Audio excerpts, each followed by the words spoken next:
എല്ലാവർക്കും രണ്ടാം വർഷ ബോട്ടണി ക്ലാസ്സിലേക്ക് സ്വാഗതം. ഈ വർഷം 8 ചാപ്റ്ററുകൾ ചേർന്നാണ് തിയറി പരീക്ഷ വരുന്നത്. അതിൽ ആദ്യത്തെ ചാപ്റ്റർ റീപ്രൊഡക്ഷൻ ഇൻ ഓർഗാനിസംസ് എന്നാണ്. 2 മാർക്കിൻ്റെ ഫൈനൽ എക്സാമിന് 2 മാർക്കിന് ചോദിക്കുന്ന ചാപ്റ്ററാണ് റീപ്രൊഡക്ഷൻ ഇൻ ഓർഗാനിസംസ്. ഇത് ആരംഭിക്കുന്നത് ലൈഫ് സ്പാൻ എന്ന് പറയുന്ന ഒരു ടേമിലാണ്. ലൈഫ് സ്പാൻ എന്ന് പറഞ്ഞാൽ the period from birth to natural death of an organism. ഒരു ജീവി ജനിച്ച് അതിൻ്റെ സ്വാഭാവികമായ മരണം വരെയുള്ള കാലഘട്ടത്തെയാണ് ലൈഫ് സ്പാൻ അഥവാ ആയുർദൈർഘ്യം എന്ന് പറയുന്നത്. ഇത് ഓരോ ഓർഗാനിസത്തിലും വ്യത്യസ്ത തരത്തിലായിരിക്കും അവരുടെ ലൈഫ് സ്പാൻ വരുന്നത്. ഇപ്പോൾ മനുഷ്യൻ്റെ ലൈഫ് സ്പാൻ 100 വയസ്സ് വരെയാണ് പറയുന്നത്. എന്നാൽ സൈസും ലൈഫ് സ്പാനുമായിട്ട് യാതൊരു ബന്ധവുമില്ല. ബട്ടർഫ്ലൈയുടെ ലൈഫ് സ്പാൻ 1 മുതൽ 2 ആഴ്ച വരെയാണ് വരുന്നത്. ക്രോയുടെ ലൈഫ് സ്പാൻ 15 ഇയേഴ്സ്, പാരറ്റിന് 140 ഇയേഴ്സ്, ക്രോക്കഡൈലിന് 60 ഇയേഴ്സ്, ടോർട്ടോയിസിന് 100 to 150 ഇയേഴ്സ്. അപ്പോൾ ഈ ഒരു ടേബിൾ നോട്ടിൽ കൊടുത്തിരിക്കുന്ന ടേബിൾ പുസ്തകത്തിൽ കൊടുത്തിട്ടുള്ളതാണ്. ബാക്കി കുറച്ച് ഓർഗാനിസത്തിൻ്റെ ലൈഫ് സ്പാൻ ബ്ലാങ്ക് കൊടുത്തിട്ടുണ്ട്, നിങ്ങളത് കണ്ടുപിടിക്കാൻ പറയുകയാണ്. അപ്പോൾ പുസ്തകത്തിൽ കൊടുത്തിരിക്കുന്ന ഈ 5 എണ്ണം ബട്ടർഫ്ലൈ, ക്രോ, പാരറ്റ്, ക്രോക്കഡൈൽ, ടോർട്ടോയിസ്, ഇത്രയും പേരുടെ ലൈഫ് സ്പാൻ പഠിച്ചു വച്ചിരിക്കുക. പരീക്ഷയ്ക്ക് മാച്ച് ദ ഫോളോയിങ് രീതിയിൽ ഒരു തവണ ചോദിച്ച ക്വസ്റ്റ്യനാണത്. ലൈഫ് സ്പാനിൽ തന്നെ ബർത്ത് തുടങ്ങി ഡെത്തിന് മുമ്പായിട്ട് ഗ്രോത്ത് എന്ന് പറയുന്ന ഒരു ഘട്ടമുണ്ട്. ഈ ഗ്രോത്തിന് 3 സ്റ്റേജുകളിലൂടെയാണ് കടന്നു പോകുന്നത്. ഒന്നാമത്തെ സ്റ്റേജിനെ ജുവനൈൽ ഫേസ് എന്നാണ് വിളിക്കുക. രണ്ടാമത്തെ സ്റ്റേജിനെ റീപ്രൊഡക്റ്റീവ് ഫേസ് എന്നും, മൂന്നാമത്തെ സ്റ്റേജിനെ സെനിസെൻ്റ് ഫേസ് എന്നും പറയും.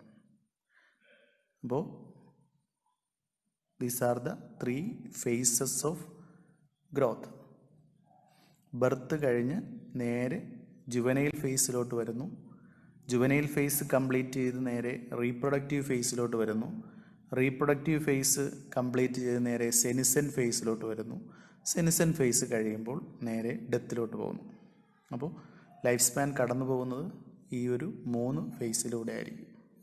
ബർത്തിന് ശേഷം ജുവനൈൽ ഫേസ് കഴിഞ്ഞ് റീപ്രൊഡക്റ്റീവ് ഫേസ് കഴിഞ്ഞാൽ സെനിസെൻ്റ് ഫേസ്. ഇതിൽ നമ്മൾ ആ 3 ഫേസുകളെ കുറിച്ച് ഡീറ്റെയിൽ ആയിട്ട് പിന്നീട് വരുന്നുണ്ട്. അപ്പോൾ ആദ്യം നമ്മൾ റീപ്രൊഡക്റ്റീവ് ഫേസ് അഥവാ റീപ്രൊഡക്ഷനെ കുറിച്ചാണ് പറയുന്നത്. റീപ്രൊഡക്ഷൻ നമുക്കറിയാം, എല്ലാ ഓർഗാനിസത്തിനും ബയോളജിക്കലായിട്ടുള്ള, അതായത് റീപ്രൊഡക്ഷൻ ഒരു ബയോളജിക്കൽ പ്രോസസ്സാണ്. അതായത് ജീവനുള്ള ഏകകോശ ജീവികൾ മുതൽ ബഹുകോശ ജീവികൾ വരെയുള്ള എല്ലാവരും പ്രത്യുൽപാദനം എന്ന് പറയുന്ന ഒരു കാര്യമുണ്ട്. ഇപ്പോൾ reproduction is a biological process. അതിലൂടെ ഒരു ഓർഗാനിസം അതിൻ്റെ അടുത്ത തലമുറയിലെ കുഞ്ഞുങ്ങളെ ഉൽപ്പാദിപ്പിക്കുകയാണ്. അപ്പോൾ reproduction is a biological process through which an organism produce its offsprings. Offsprings എന്ന് പറഞ്ഞാൽ കുഞ്ഞുങ്ങളാണ്. അതിന് നമ്മൾ ഓഫ്സ്പ്രിങ് എന്നുള്ള ടേമുണ്ട്, പ്രോജനീസ് എന്നുള്ള ടേമുണ്ട്, യങ് ഓൺസ് എന്നുള്ള ടേമുണ്ട്. Reproduction is a biological process through which an organism produce its offsprings. റീപ്രൊഡക്ഷൻ്റെ സിഗ്നിഫിക്കൻസ് എന്താണെന്ന് ചോദിച്ചാൽ, റീപ്രൊഡക്ഷനിലൂടെ മാത്രമേ ഒരു ഓർഗാനിസത്തിന് അതിൻ്റെ കണ്ടിന്യൂറ്റി നിലനിർത്താൻ പറ്റത്തുള്ളൂ. അതിൻ്റെ പിന്തുടർച്ച, അല്ലെങ്കിൽ ആ ഓർഗാനിസത്തിൻ്റെ വംശം അതോടുകൂടി, റീപ്രൊഡക്ഷൻ ഇല്ല എങ്കിൽ ഓരോ ഓർഗാനിസത്തിൻ്റെയും വംശം അതോടുകൂടി അവസാനിക്കുകയാണ്. അപ്പോൾ റീപ്രൊഡക്ഷൻ ഭൂമിയിൽ ഉള്ളിടത്തോളം കാലം ഓരോ സ്പീഷീസിനും അതിൻ്റെ കണ്ടിന്യൂറ്റി മെയിൻറ്റെയിൻ ചെയ്യാൻ കഴിയുന്നു. അപ്പോൾ what is the significance of reproduction എന്ന് വെച്ചാൽ പറയേണ്ടതാണ്, reproduction is a biological process. It enable to maintain the continuity of species. Okay, അടുത്തത് റീപ്രൊഡക്ഷൻ 2 ടൈപ്പ് ഉണ്ട്. എസെക്ഷൽ റീപ്രൊഡക്ഷനും സെക്ഷൽ റീപ്രൊഡക്ഷനും. സെക്ഷൽ റീപ്രൊഡക്ഷനെ നമ്മൾ ലൈംഗിക പ്രത്യുൽപാദനം എന്ന് പറയുന്നു. എസെക്ഷൽ റീപ്രൊഡക്ഷനെ അലൈംഗിക പ്രത്യുൽപാദനം എന്ന് പറയുന്നു.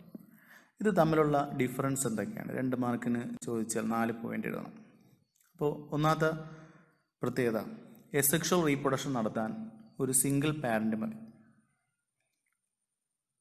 അവിടെ മെയിലെന്നും ഫീമെയിലെന്നും പറയുന്ന 2 പാരന്റ് ആവശ്യമില്ല. എസെക്ഷൽ റീപ്രൊഡക്ഷനിൽ സിംഗിൾ പാരന്റ് മതി. എന്നാൽ സെക്ഷൽ റീപ്രൊഡക്ഷനിൽ 2 parents are involved, 1 male and 1 female. Okay, രണ്ടാമത്തെ വ്യത്യാസം ഇതാണ്. In asexual reproduction there is no gamete fusion. ഗാമേറ്റിൻ്റെ ഫോർമേഷൻ ചിലപ്പോൾ നടക്കാം, ചിലപ്പോൾ ഗാമേറ്റ് ഫോം ചെയ്യണമെന്നുമില്ല. എന്നാൽ പോലും ഇവിടെ ഗാമേറ്റിൻ്റെ ഫ്യൂഷൻ എസെക്ഷൽ റീപ്രൊഡക്ഷനിൽ ഇല്ല. അതേസമയം സെക്ഷൽ റീപ്രൊഡക്ഷനിൽ 2 പാരന്റ് 2 ഗാമേറ്റുകൾ ഉൽപ്പാദിപ്പിക്കും, മെയിൽ ഗാമേറ്റ് ഫീമെയിൽ ഗാമേറ്റ്. ഈ ഗാമേറ്റിൻ്റെ ഫ്യൂഷൻ അവിടെ നടക്കുകയും അതിൽ നിന്നൊരു സൈഗോട്ട് ഉണ്ടായി ആ സൈഗോട്ട് വളർന്നായിരിക്കും പുതിയ ഓഫ്സ്പ്രിംഗ് ആയിട്ട് മാറുന്നത്. ഓക്കെ, മൂന്നാമത്തെ വ്യത്യാസം, എസെക്ഷൽ റീപ്രൊഡക്ഷനിൽ ഒരു പാരന്റേ ഉള്ളൂ. അവിടെ ഉണ്ടാകുന്ന ഓഫ്സ്പ്രിങ്സ് എല്ലാം മോർഫോളജിക്കലി ആൻഡ് ജെനറ്റിക്കലി സിമിലർ ആയിരിക്കും. The offsprings are morphologically and genetically similar. അല്ലെങ്കിൽ നമ്മൾ പറയുന്നു they are the exact copy of parent. Such offsprings are called clone. Clone എന്നാണ് അറിയപ്പെടുക, CLONES. ഇപ്പോൾ ക്ലോൺസ് എന്താണെന്ന് ചോദിച്ചാൽ പരീക്ഷ ചോദിക്കുന്ന ക്വസ്റ്റ്യനാണ്, വാട്ട് ഈസ് ക്ലോൺ? ക്ലോൺ എന്താണെന്ന് ചോദിച്ചാൽ എന്ത് പറയും? Clones are offsprings. They are morphologically and genetically similar offsprings formed from a single parent through asexual reproduction. ഒന്നുകൂടെ പറയാം, morphologically and genetically similar offsprings produced from a single parent through asexual reproduction are called clones. അതേസമയം sexual റീപ്രൊഡക്ഷനിലൂടെ ഉണ്ടാകുന്ന offsprings morphologically and genetically dissimilar ആയിരിക്കും. Okay, അടുത്ത വ്യത്യാസം ഇതാണ്. Asexual റീപ്രൊഡക്ഷനിൽ mitosis വഴിയായിരിക്കും പുതിയ ഓഫ്സ്പ്രിങ്സ് ഉണ്ടാവുക. അതുകൊണ്ടാണ് അവിടെ ഓഫ്സ്പ്രിങ്സ് എല്ലാം മോർഫോളജിക്കലി ആൻഡ് ജെനറ്റിക്കലി സിമിലർ ആയിരിക്കും. നമ്മൾ ഫസ്റ്റ് ഇയറിൽ പഠിച്ചിട്ടുണ്ട്, മൈറ്റോസിൻ്റെ ഒരു പ്രാധാന്യം ഇതാണ്. The daughter cells are identical to the parent cells. Okay, അതുകൊണ്ട് തന്നെ എസെക്ഷൽ റീപ്രൊഡക്ഷനിൽ ഒരു പാരന്റിൽ നിന്നും മൈറ്റോസിസ് വഴി മാത്രമേ അതിൻ്റെ അടുത്ത ഓഫ്സ്പ്രിങ്സ് ഉണ്ടാകത്തുള്ളൂ. എന്നാൽ സെക്ഷൽ റീപ്രൊഡക്ഷനിൽ അങ്ങനെയല്ല, മിയോസിസിലൂടെ ഗാമേറ്റ് ഉണ്ടാകുന്നു, ആ ഗാമേറ്റുകൾ ഫ്യൂസ് ചെയ്യുന്നു. അതുകൊണ്ട് തന്നെ ആ മിയോസിസിൻ്റെ ഘട്ടങ്ങളിൽ നമ്മൾ പഠിച്ചിട്ടുണ്ട്, ജെനറ്റിക് വേരിയേഷൻ സംഭവിക്കും, റീകോമ്പിനേഷൻ, ക്രോസിംഗ് ഓവർ, ഇതെല്ലാം നടക്കുന്നുണ്ട്. അതുകൊണ്ട് തന്നെ offsprings morphologically and genetically dissimilar ആയിരിക്കും. അവയെ ഹൈബ്രിഡ് എന്ന പേരിലാണ് അറിയപ്പെടുക. അപ്പോൾ അവിടെ ജെനറ്റിക് വേരിയേഷൻ സെക്ഷൽ റീപ്രൊഡക്ഷനിൽ സംഭവിക്കുന്നു. എന്നാൽ സെക്ഷൽ റീപ്രൊഡക്ഷനിൽ ജെനറ്റിക് വേരിയേഷൻ ഇല്ല. അപ്പോൾ ഒന്നുകൂടി വ്യത്യാസം പറയാം. Sexual reproduction single parent is involve, but in sexual reproduction 2 parents are involved. In asexual reproduction, no gamete fusion, but in sexual reproduction there is fusion of gametes. മൂന്നാമത്തെ വ്യത്യാസം, offsprings are morphologically and genetically similar. In asexual reproduction they are called clones. Sexual റീപ്രൊഡക്ഷനിൽ offsprings are morphologically and genetically dissimilar, called hybrids. അടുത്തത്, no genetic variation in asexual reproduction. Sexual റീപ്രൊഡക്ഷനിൽ genetic variation ഒക്കെ. അടുത്ത വ്യത്യാസം, in asexual reproduction offsprings are formed through mitosis. But in sexual reproduction, meiosis occur. Okay.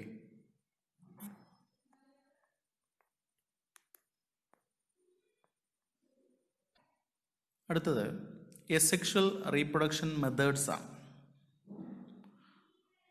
Lower organism മുതൽ higher organism വരെയുള്ള asexual reproduction മെത്തേഡുകളാണ് പഠിക്കുന്നത്. അതിൽ ഒന്നാമത്തേതാണ് lower organism ആയിട്ടുള്ള unicellular കാറ്റഗറിയിൽപ്പെട്ട Monera protista കിങ്ഡത്തിൽ വരുന്ന ആൾക്കാർ, ഉദാഹരണത്തിന് ബാക്ടീരിയ, അമീബ, പാരമീസിയം പോലുള്ള ഓർഗാനിസം. അപ്പോൾ ഇവരുടെ പ്രത്യേകത സെൽ ഡിവിഷൻ എന്ന് പറയുന്ന പ്രതിഭാസത്തിലൂടെയാണ് ഓഫ്സ്പ്രിങ്സ് ഉണ്ടാവുക. Cell division. ഈ സെൽ ഡിവിഷനെ ഫിഷൻ എന്ന് പറയുന്നു. ഫിഷൻ എന്ന് പറഞ്ഞാൽ വിഭജനം എന്നാണ്. ഒരു സെല്ല് ഡിവൈഡ് ചെയ്യുന്നതിനെ നമ്മൾ വിളിക്കുന്ന പേരാണ് ഫിഷൻ. ഈ ഫിഷൻ രണ്ട് തരത്തിലുണ്ട്. ഒന്നാമത്തത് ബൈനറി ഫിഷൻ, രണ്ടാമത്തത് മൾട്ടിപ്പിൾ ഫിഷൻ. ബൈനറി ഫിഷൻ മാത്രമേ നമുക്ക് പഠിക്കാനുള്ളൂ, മൾട്ടിപ്പിൾ ഫിഷൻ പറയുന്നില്ല. പുസ്തകത്തിൽ ബൈനറി ഫിഷനെ കുറിച്ച് മാത്രമേ പറയുന്നുള്ളൂ. അതായത് ഒരു അമീബ, ഉദാഹരണത്തിന് പടം കൊടുത്തിട്ടുണ്ട് പുസ്തകത്തിൽ. അമീബ ആദ്യം അതിൻ്റെ ന്യൂക്ലിയസ് രണ്ടായിട്ട് വിഭജിക്കുന്നു. അതിനുശേഷം സൈറ്റോപ്ലാസം കൂടി രണ്ടായിട്ട് വിഭജിച്ച് രണ്ട് ഡോട്ടർ സെല്ലായിട്ട് മാറുന്നു. അപ്പോൾ ഒരു അമീബ സെൽ ഡിവിഷനിലൂടെ രണ്ട് അമീബയുടെ ഓഫ്സ്പ്രിങ് ആയിട്ട് അല്ലെങ്കിൽ ഡോട്ടർ അമീബയായിട്ട് മാറുന്ന പ്രതിഭാസം, ഇതിനെ വിളിക്കുന്ന പേരാണ് ബൈനറി ഫിഷൻ. ബൈനറി എന്ന് പറഞ്ഞാൽ രണ്ട്. പാരമീസിയത്തിലും അതുപോലെ ബൈനറി ഫിഷൻ നടക്കുന്നു, ബാക്ടീരിയയിലും ബൈനറി ഫിഷൻ നടക്കുന്നു. എന്നാൽ ചില സാഹചര്യങ്ങളിൽ മൾട്ടിപ്പിൾ ഫിഷൻ നടക്കാറുണ്ട്. അതായത് ഉദാഹരണത്തിന് അമീബയ്ക്കകത്ത് ഒന്നിലധികം അമീബ ഡോട്ടർ സെൽസ് ആയിട്ട് മാറുന്ന പ്രതിഭാസം നടക്കുന്നുണ്ട്. അപ്പോൾ നമ്മൾ ബൈനറി ഫിഷൻ മാത്രം പഠിച്ചാൽ മതി, മൾട്ടിപ്പിൾ ഫിഷൻ എന്നുള്ള ടേം ഓർമ്മിച്ചിരുന്നാൽ മതി. അടുത്ത രണ്ടാമത്തത് ഈസ്റ്റ് എന്ന് പറയുന്ന ഫംഗസിൽ നടക്കുന്ന റീപ്രൊഡക്ഷൻ മെത്തേഡാണ്, എസെക്ഷൽ റീപ്രൊഡക്ഷൻ മെത്തേഡാണ്. അതിനെ ബഡ്ഡിങ് എന്നാണ് വിളിക്കുക. ഈ ബഡ്ഡിങ് രണ്ട് തരത്തിലുണ്ട്. ഒന്നാമത്തത് എക്സോജീനസ് ആയിട്ട് ഫോം ചെയ്യുന്ന ബഡ്ഡുകളാണ്. ഈസ്റ്റിൽ കാണുന്ന ബഡിനെ വിളിക്കുന്ന പേരാണ് എക്സോജീനസ്ലി ഫോംഡ് ബഡ്. കാരണം ഒരു ഈസ്റ്റ് സെല്ലിൽ നിന്നും അതിൻ്റെ പുറത്തേക്ക് പ്രൊഡ്യൂസ് ചെയ്യുന്ന ബഡാണ്, ബോഡിക്ക് പുറത്തേക്ക് പ്രൊഡ്യൂസ് ചെയ്യുന്ന ബഡ്. ഫിഗർ നോക്കിയുള്ള പുസ്തകത്തിൽ ഒരു ഈസ്റ്റ് സെൽ, ആ ഈസ്റ്റ് സെല്ലിൻ്റെ സൈഡിലായിട്ട് ഒരു ചെറിയ മുകുളം ഉണ്ടാകുന്നു. ആ ബഡ് പാരൻറ്റിൽ നിന്ന് ഡിറ്റാച്ച് ചെയ്തപ്പോൾ മാറുന്നു, അത് പുതിയ ഈസ്റ്റായിട്ട് മാറുന്നു. ഇതിനെ നമ്മൾ ബഡ്ഡിങ് എന്നാണ് വിളിക്കുക. ഇനി എൻഡോജീനസ് ആയിട്ട് ഫോം ചെയ്യുന്ന ബഡ്സ് ഉണ്ട്. എന്ന് പറഞ്ഞാൽ ബോഡിക്ക് അകത്തുണ്ടാകുന്ന ബഡ്ഡുകൾ. ആ ബഡ്ഡുകൾക്ക് ജെമ്യൂൾസ് എന്നാണ് വിളിക്കുക. അത് സ്പോഞ്ചസിൽ കാണുന്നതാണ് എൻഡോജീനസ് ആയിട്ട് ഫോം ചെയ്യുന്ന ബഡ്ഡുകൾ. പോറിഫെറ എന്ന് പറയുന്ന ഫൈലത്തിൽ വരുന്ന സ്പോഞ്ച്, ആ സ്പോഞ്ചസിൻ്റെ പടം കൊടുത്തിട്ടുണ്ട്. അതിൻ്റെ പ്രത്യേകതയാണ് they are എൻഡോജീനസ്ലി formed buds. What are gemmules എന്ന് ചോദിച്ചാൽ പറയേണ്ടതാണ് gemmules are the എൻഡോജീനസ്ലി formed buds present in sponges. ഇനി എക്സോജീനസ് ആയിട്ട് ബഡ് ഉണ്ടാകുന്ന മറ്റൊരു ഓർഗാനിസമാണ് ഹൈഡ്ര. സീലൻഡ്രേറ്റയിൽ വരുന്ന ഹൈഡ്ര. ഹൈഡ്രയുടെയും ബോഡിക്ക് പുറത്തേക്ക് ഒരു ബഡ് വളർന്നു വരുന്നുണ്ട്. അതും പുസ്തകത്തിൽ പടം കൊടുത്തിട്ടുണ്ട്.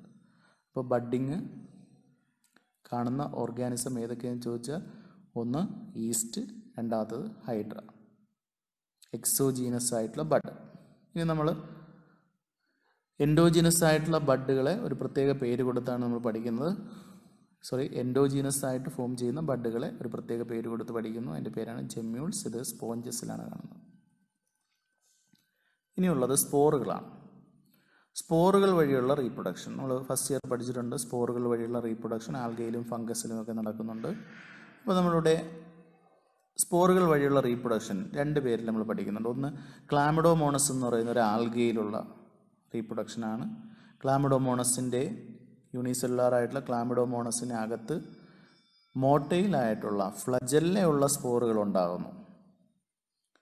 ശ്രദ്ധിക്കുക, ഈ സ്പോറുകൾ ബോഡിക്ക് അകത്താണ് ഉണ്ടാകുന്നത്. അതുകൊണ്ട് നമുക്കിതിനെ എൻഡോജീനസ്ലി ഫോംഡ് സ്പോർ എന്ന് വിളിക്കാം.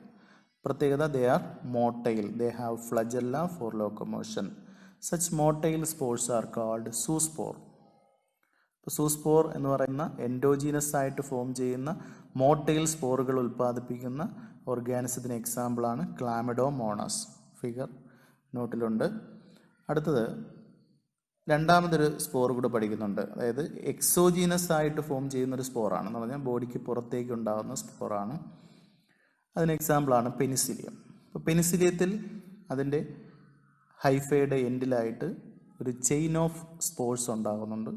ആ ചെയിൻ ഓഫ് സ്പോറുകളെ വിളിക്കുന്ന പേരാണ് കൊണീഡിയ എന്നാണ് വിളിക്കുക. ഫസ്റ്റുകൾ പഠിച്ചാണ് കൊണീഡിയ എന്നുള്ള ടേം. പെനിസിലിയം, അതിൻ്റെ ഹൈഫയുടെ എൻഡിലായിട്ട് ഒരു ബ്രാഞ്ചസ് ഉണ്ടാകും. ആ ബ്രാഞ്ചസിനെ കൊണീഡിയോ 4 എന്നാണ് വിളിക്കുക. ആ കൊണീഡിയോ 4 എന്ന് പറയുന്ന ബ്രാഞ്ചിൻ്റെ ടിപ്പിലായിട്ട് ബീഡ്സ് കണക്ക് ഒരു സ്പോർ ഉണ്ടാകുന്നു. അതിനെ വിളിക്കുന്ന പേരാണ് കൊണീഡിയ. ഓക്കെ, അപ്പോൾ ഇത്രയുമാണ് ലോവർ ഓർഗാനിസത്തിലുള്ള എസെക്ഷൽ റീപ്രൊഡക്ഷൻ മെത്തേഡ്. ഒന്നുകൂടെ പറയാം. ഒന്നാമത്തത് binary fission, amoeba, paramecium, bacteria. രണ്ടാമത്തത് ബഡ്ഡിങ് നടക്കുന്നത് ഈസ്റ്റ് ആൻഡ് ഹൈഡ്ര. മൂന്നാമത്തത് zoospores are found in chlamydomonas. നാലാമത്തത് conidia is produced by penicillium. അടുത്തത് gemmules are found in sponges. ഇനി ആറാമത് ഒരു മെത്തേഡും കൂടി എസെക്ഷൽ റീപ്രൊഡക്ഷൻ ഉൾപ്പെടുത്തുകയാണ്. അതായത് പ്ലാന്റ്സിൽ നടക്കുന്ന എസെക്ഷൽ റീപ്രൊഡക്ഷൻ. പ്ലാന്റ്സിൽ നടക്കുന്ന എസെക്ഷൽ റീപ്രൊഡക്ഷൻ വെജിറ്റേറ്റീവ് പ്രൊപ്പഗ്യൂൾസ് വഴിയാണ് സാധാരണ നടക്കുക. അല്ലാതെ നടക്കാം.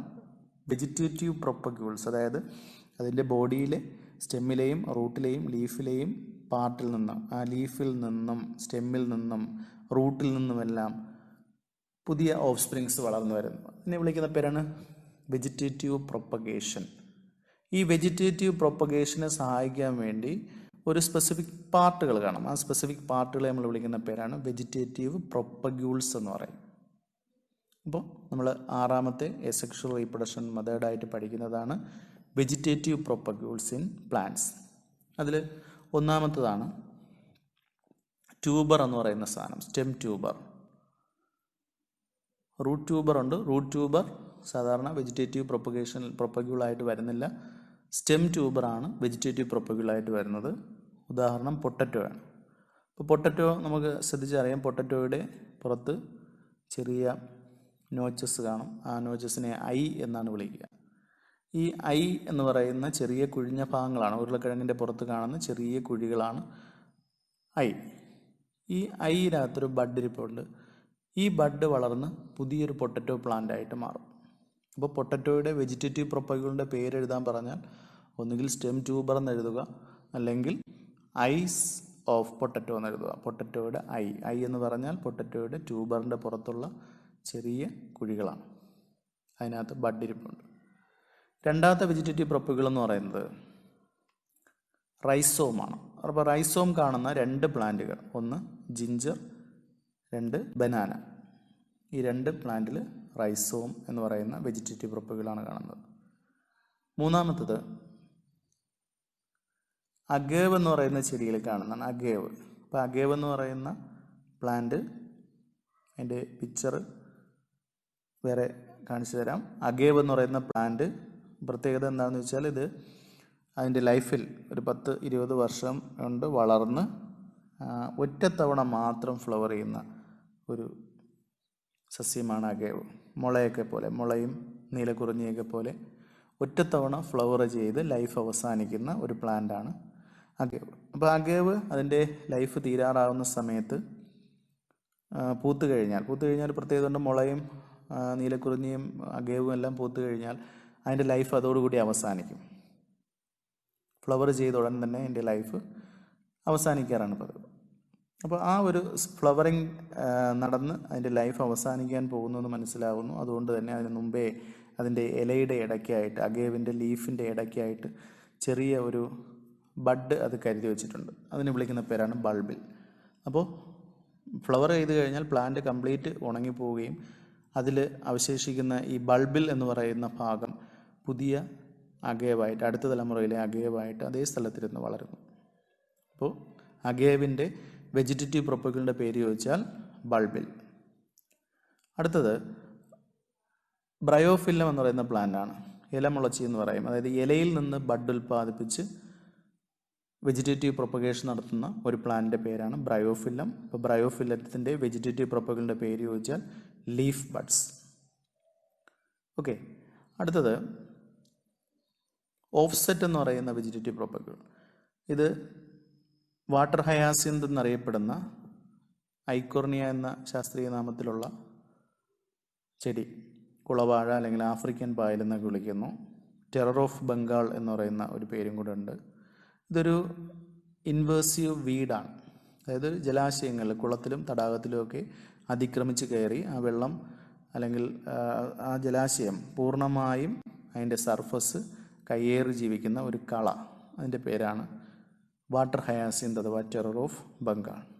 ഇതൊരു എക്സോട്ടിക് പ്ലാന്റ് ആണ്. അതായത് ഇന്ത്യക്ക് പുറത്തു നിന്ന് വന്ന ഒരു ചെടിയാണ് ഇത്.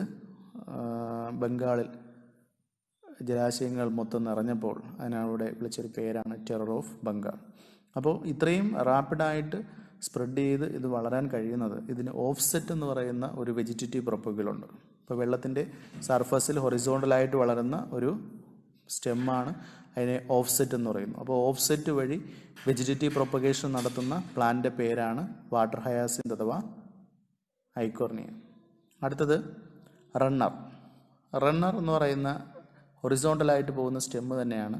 അപ്പോൾ ഓഫ്സെറ്റ് ഹൊറിസോണ്ടൽ സ്റ്റെമ്മാണ്, പക്ഷേ ഇത് വാട്ടറിൽ മാത്രമേ കാണുന്നുള്ളൂ, വാട്ടർ പ്ലാന്റിൽ. എന്നാൽ അതേസമയം റണ്ണർ എന്ന് പറയുന്നത് ടെറസ്ട്രിയൽ പ്ലാന്റിലാണ് കാണപ്പെടുന്നത്. ഉദാഹരണത്തിന് ഓക്സാലിസും സെൻഡല്ലയും. പുളിയാറില അതുപോലെ തന്നെ കൊടങ്ങൽ പോലുള്ള ചെടികളിലാണ് റണ്ണർ കാണുക. അടുത്തത് സക്കർ. സക്കറും ഹൊറിസോണ്ടലായിട്ട് പോകുന്ന ഒരു സ്റ്റെമ്മാണ്. ഇത് ക്രൈസാന്തിമത്തിലാണുള്ളത്, ജമന്തി. ഇപ്പോൾ റണ്ണറിൻ്റെയും ഓഫ്സെറ്റിൻ്റെയും പ്രത്യേകത, ഇപ്പോൾ റണ്ണർ സോയിലിൽ ചേർന്നാണ് പോകുന്നത്, സോയിലിൻ്റെ മുകളിലൂടെ പോകുന്നതാണ്. ഓഫ്സെറ്റ് എന്ന് പറയുന്നത് വെള്ളത്തിൻ്റെ സർഫസിലൂടെ പോകുന്നതാണ് ഹൊറിസോണ്ടലായിട്ട്. അതേസമയം സക്കർ അങ്ങനെയല്ല. സക്കർ മണ്ണിന് അടിയിലേക്ക് പോയി തിരിച്ച് മുകളിലേക്ക് വളരുന്നൊരു പാർട്ടാണ്. അത് ജമന്തിയിൽ കാണുന്നതാണ്. അതായത് ഒരു ബ്രാഞ്ച് വന്നിട്ട് മണ്ണിൽ നിന്നും അതിൻ്റെ മെയിൻ സ്റ്റെമ്മിൽ നിന്നൊരു ബ്രാഞ്ച് വരികയും അതാദ്യം മണ്ണിനടിയിലേക്ക് വളർന്നിറങ്ങിയിട്ട് അതിൻ്റെ ടിപ്പ് വളർന്ന് മുകളിലോട്ട് വരുന്നു. ഓക്കെ, അപ്പോൾ അത്തരം സ്റ്റെമ്മിനെയാണ് സക്കർ എന്ന് വിളിക്കുക. ഈ സക്കർ വഴി സെക്ഷൽ റീപ്രൊഡക്ഷൻ നടത്തി അല്ലെങ്കിൽ വെജിറ്റേറ്റീവ് പ്രൊപ്പഗേഷൻ നടത്തുന്ന പ്ലാന്റിന് എക്സാമ്പിളാണ് ക്രൈസാന്തിമം. അടുത്തത് ബൾബ്. ബൾബ് എന്ന് പറയുന്നത് ഒനിയൻ്റെ വെജിറ്റേറ്റീവ് പ്രൊപ്പഗേഷൻ്റെ പേരാണ്. ഒനിയൻ ആൻഡ് ഗാർലിക്, ഉള്ളിയിലും വെളുത്തുള്ളിയിലും വെജിറ്റേറ്റീവ് പ്രൊപ്പഗേഷൻ നടത്തുന്ന പാർട്ടാണ് ബൾബ്. ഇങ്ങനെ 8 വെജിറ്റേറ്റീവ് പ്രൊപ്പഗിൾസാണ് നമ്മുടെ പുസ്തകത്തിൽ കൊടുത്തിരിക്കുന്നത്. 8 വെജിറ്റേറ്റീവ് പ്രൊപ്പഗിളിൻ്റെ പേരും എക്സാമ്പിളും പഠിക്കുക. ഇതും മാച്ച് ദ ഫോളോയിങ് രീതിയിൽ ചോദിക്കുന്ന ക്വസ്റ്റ്യനാണ്. ഓക്കെ, ഒന്നുകൂടെ പറയാം. First, stem tuber in potato. Second, rhizome in ginger and banana. Third, bulbil in agave. Fourth one, leaf buds in bryophyllum. Fifth one, offset in water hyacinth. Sixth one, runner in oxalis and centella. Seventh one, sucker in chrysanthemum. And the last is bulb in onion. Okay.